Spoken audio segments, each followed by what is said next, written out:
Pinange live with Super Senator Johnson Sakaja, Senator Mutula Kilonzo Junior. I tell you folks, great conversation, tweets coming in so thick and so fast, very refreshing. A lot of you are saying, Fred Obach Machoka says, Jeff, I can listen to these young men forever because they always seem to make sense. When the blackest man in Africa says that. Yeah. Roga. A lot of tweets about Uncle Moody and his age. We'll get to that in a moment. And also, Senator Sakaja, talking to nursery school kids, I thought school was on vacation. Goodness, Kenyans. Most 844 schools are on vacation. These are different systems. There are many different systems. There are Montessori systems. There's an IB system. There's a GCSE system. So it's a different system. Yeah. It's where I was. Which is the same school I was at. But when I was there, it was 844. Aga Khan Nursery. All right. Yeah. Okay, it's what Monica calls group of schools. Apana. Ni polling station pia. It's not. So you say the two distinctions. Yes. Either your school was a polling station, Right, or a presidential debate venue. You choose where you went to. No, it's a normal school. Yeah. But a different system. Okay, back to business, gentlemen. Today, you commented about the Turkana Wind Power Project. Yes. And that story that's very close to my heart because 6 months ago I did that story when the line was delayed in being connected by Ketraco and Turkana Wind Power. And it was going to cost the government about £1 billion shillings a month if they didn't meet that target. And today you heard It's crazy. they've already paid 6 billion shillings. 6 billion, and they are demanding another 9 billion shillings. And yet the power line has not been connected, and that is what was supposed to happen. But what is even worse is I've come to learn that the wind only comes at night, and the windmills are only running at night. So there was even a suggestion that during the night we can exchange with Uganda so that we sell them power, and during the day they sell power to us. I don't know whether you discovered that when you were No, I didn't. in Turkana. No. The company that won the contract from Spain, I hear, when bankrupt receivership within 6 months, we were warned by World Bank about our capacity to run this project. We turned a blind eye to some of these things. We are in deep morass, and we are continuing to pay. And that contract you're talking about, they were supposed to generate electricity. They are not generating electricity, but we are going to pay, and we continue to pay, and a demand is already on the table for X billion, 9 billion shillings. I'm surprised because when I watched your show, when you went back, they appear to have strung all the lines and through the Ketraco said it is working. They were testing. They said they're up to 200 megawatts of a capacity of 310 megawatts. They said they're there. Yeah. But maybe they're just waiting commissioning. They've been waiting for the president to go and commission it. That's what you say. While we're paying, no, it can't be that. It doesn't add up. You know, I mean, the fact that even at its highest optimum, it's doing what, 60%. 60%. Yeah. And during the day, it's what, 40%. Right. And then once they've done it, then they start thinking about transmission. These things should not become as surprises. No. And that's why I keep saying, these people who are in one way or another, either misadvising the government or the president on some of these contracts that are done not properly. We've been discussing the medical equipment thing in the Senate. You know, these are things that I know. If the president was aware of at the beginning, they'd have restructured those things. You know, you can't have paid 6 billion, yet you have not received anything. You know, what kind of PPA is that? The power purchase agreement. What kind of power purchase agreement is that? And you should talk to the senator of Marsabit. He is completely frustrated. Is livid. On top of the issues of power, just the land issues within the county. Not sorted. You know, that's complete land, not sorted until to date. So those are the things. And you know, Jeff, I mean, I'm in government, or rather, I'm in the Senate, but I'm from the party that has formed government. And for us, we understand the vision of the president. When you talk about manufacturing, which is a huge thing, power is one of the biggest components of it. You know, so if there are people who do not understand that vision that the president has within government, I must call them out, whether or not I'm in Jubilee, or not some of these things, Jeff. We don't look at them, and I'm glad we have a handshake, because now we look at things objectively more than before, because it's not about NASA or Jubilee, it's not Wiper. In fact, Wiper joined the handshake, Raila came, Kalonzo is inside, everyone is inside, So now let's look at things as we should always have done in terms of the benefit to Kenyans. We cannot be paying such huge amounts. Look at the strain on our cash flow as a country, you know. Look at what our debt level has done in terms of the cash flow. Counties are not getting remittances. No. Not because it's not been allocated to them, but the cash is just not there. First so those are things that we must have this honest conversation And that's why I'm happy. In this past 1 year, this discussion that has never been a public discussion is being had. What contractual arrangements are these that our ministers, many of these ministers have gotten into, you know, and on behalf of millions of Kenyans? Yeah. What are these debt arrangements that we're in? Can they be restructured? Can we change it? You know, when you come here and talk about, you know, last time I was here with my colleague from Jubilee. Yes. And you're saying, oh, you know, the present value and whatnot. And I said, listen, yes, that could be true. And the indices were given by government is, oh, the public debt to GDP ratio is okay. But what about the public debt to revenue ratio? Yeah. Meaning more than half of the money you collect today, if it's above 53%, more than half of the money you're collecting today is going straight to paying debts. A huge debt, you know, which gets bigger. You can refinance those things, spread them out more, pay less, whether it's month on month or whatever it is, pay less, so that you can actually run a country as we speak. In fact, there's a law I want to bring, and I hope maybe you can co-sponsor. Now we've co-sponsored two in the house. Disaster management bill, right, and this one about determination of bills. We need to limit, and possibly this might be a money bill. I don't know. If it is, it has to go to the National Assembly. The level to which government gets into domestic debt. Yeah? Because the debt mix is the problem. You've crowded out the private sector, such that even the gains on the interest rate cap that we thought Kenyans would experience, they can't, because the banks would rather give government risk-free money.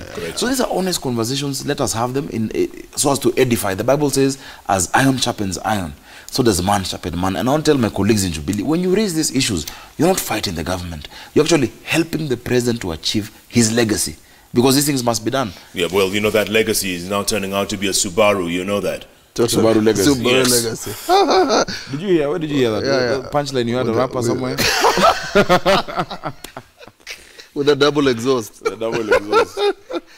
Okay, so there's still kind of wind power. Now, again, Kenya Pipeline, you, again today,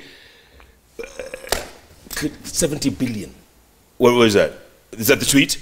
Okay, I can't see it from here, Monica. Can I read it from behind? Okay. Yeah, Kenya Pipeline MD was given two options: resign or face arrest. He chose...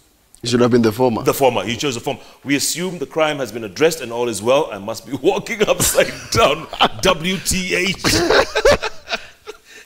Goodness. What does WTH mean? You know, in our WhatsApp group with him, it's called TWH. Oh. I won't say it out loud. Is that what you want? I'll tell you.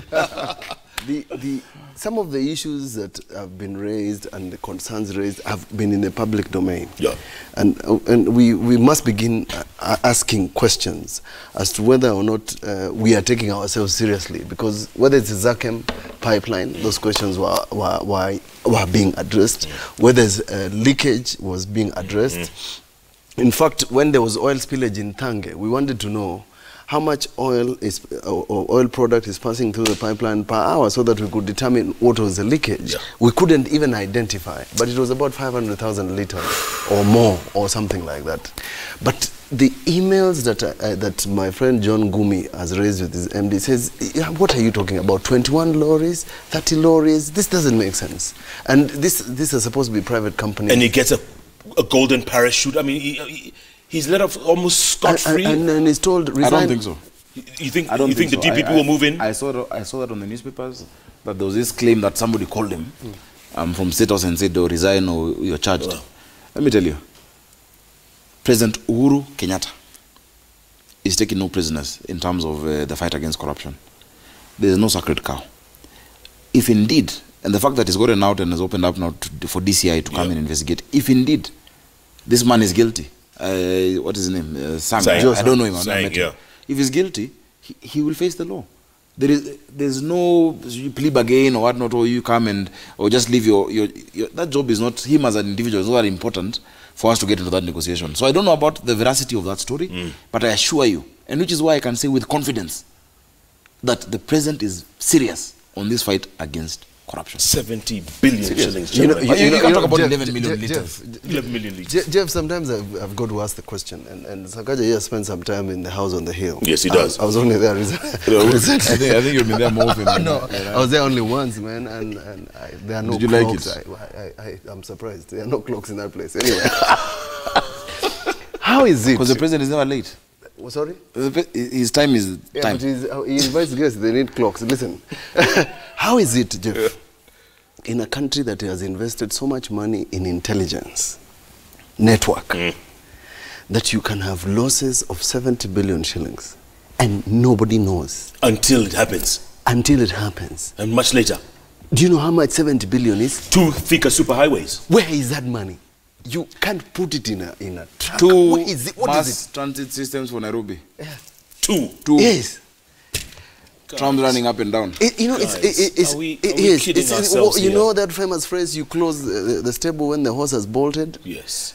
Because even if you were to recover from an individual, one individual, 70 billion shillings, even if you owned a building in town, would it be 70 billion shillings? No way.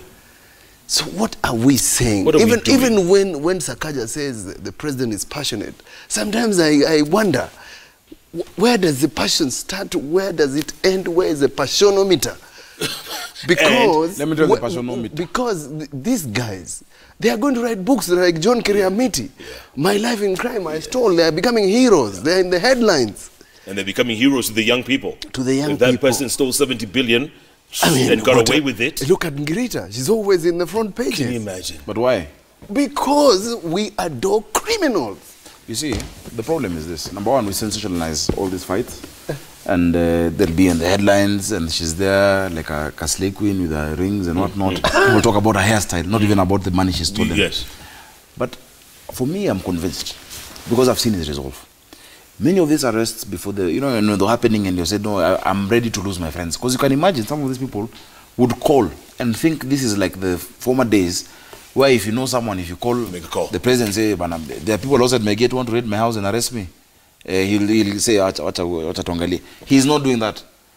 So everything that is within his, powers to do, he's doing. Now where we are today, and I'm happy, like the DPP looks like he's now even thinking of more creative ways. I'm not sure about the Queen's Counsel that is brought in for one particular case, but the fact that now the theatre is the court. In fact, the ball is in the court of the court. The president cannot write a judgment. The president is not the one to convict Ngirita. The president is not the one to, set dates.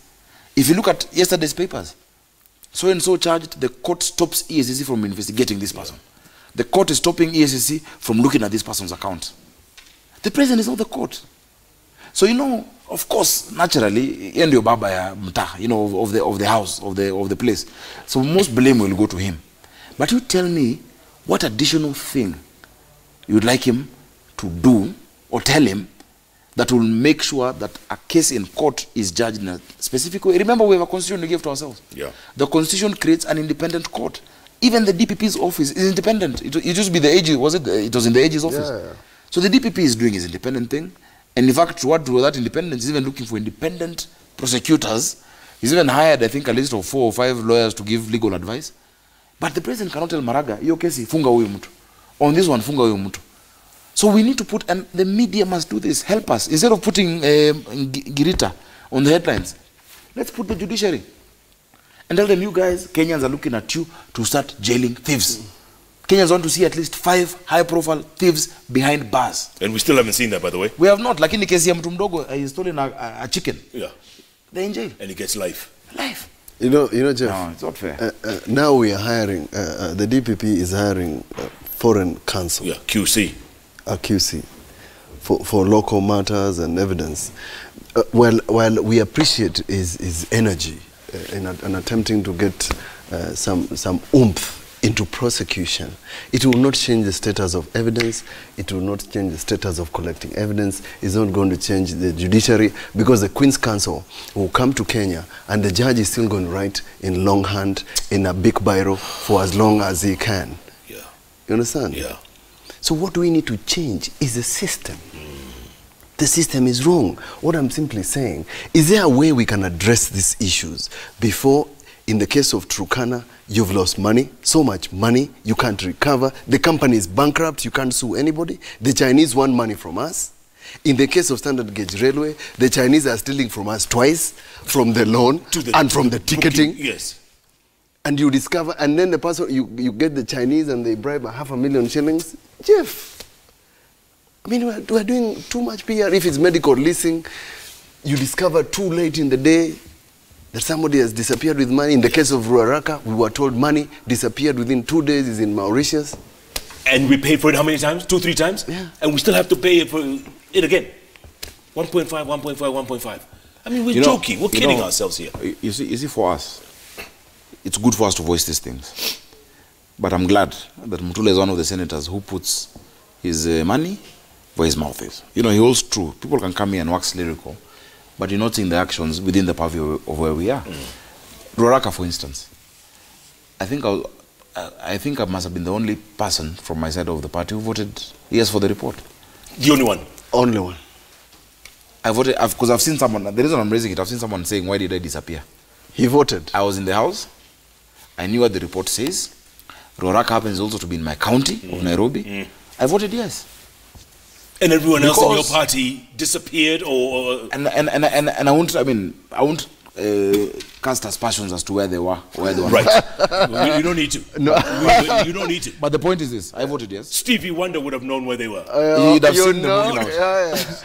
But the point is this: if you just look at the facts around that case, and for me, I said, okay, maybe there's some language in the report that people are uncomfortable with. Right. Because when the Senate actually recommends the actual criminal culpability, yes, instead of recommending prosecution like what we did with the Solai report, then and again, you're the only one who voted in the Solai report. Yeah. Again, in the Solai report, I'm the only one who voted yes for it from my side. Yeah. It's because, Jeff, where we've reached as a country, honestly, at my young age. People say I've said I'm young for many years, but I'm still just 33. Goodness. If I see things only through the binoculars of a political party and this political party, will I have any firm ground to stand on 10 years from now, 15 years? No. So I look at things as they are. You know, it cannot be that this was public land, it's sold twice, thrice. There's a report from officers who say, look, this one is already ours, but we look for a supplementary budget in the middle of the year to look for 1.5. No, honestly, hapana. So let us do our part. But the point I was raising, Jeff, is this. Let everyone, we have separation of powers, we have different institutions. If every institution played its honest role, surely we'll change this country. You think so? Yes. Gentlemen, I'd love to continue on, but you guys have a football match to go and watch it. I'm sure you've had a very long day. I need to look at tweets. Do you mind if we look at tweets first and then we wrap up? Is that okay? And again, thanks so much for your time hijacking. It's ambushing. Your daughter's probably wondering what happened. All right, spread out. Dr. Jane Omwenga, PhD. They kindly come up, Sakaja and Mutula, kindly come up with solutions, because I'm sure you're among the few brainy young senators we have in this country. We are proud of you. Thank you. Catch D, Nairobi traffic management seems to be just guesswork. It was Kidero drums, then red lines on Thika Road, and now Muggers Christmas bonanza. Next, how about we try nobody and no vehicle getting into CBD and see how that goes. Oh yeah, that's what I said. Yes. Bevelyn Kwamboka, my question is to Sakaja Johnson, my super senator and my mentor. Was your petition over Matatu CBD ban realistic? If yes, you could have done so early to prevent the Monanchi suffering. Let me answer that right away. I've mentioned here the actions I took in the Senate, our appeal to the county over time. That was an action of last resort. It's just that not everything we do, even in the House, is broadcast to Kenyans. My private correspondence to the county, etc., is all broadcast. So people will think they only see you when the action has happened. But we've tried, and we want to.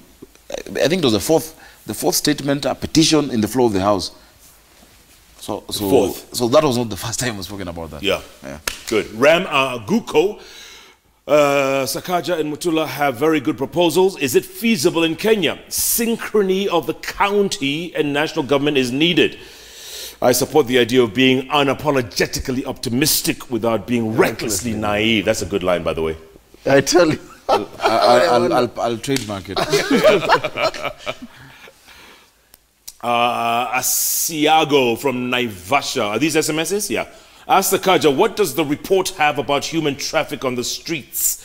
A city like Beijing, with over 100 times the number of people in Nairobi, does not have the kind of human traffic we witness here. Underground. Half the city is in the underground. Trams and underground on the subway.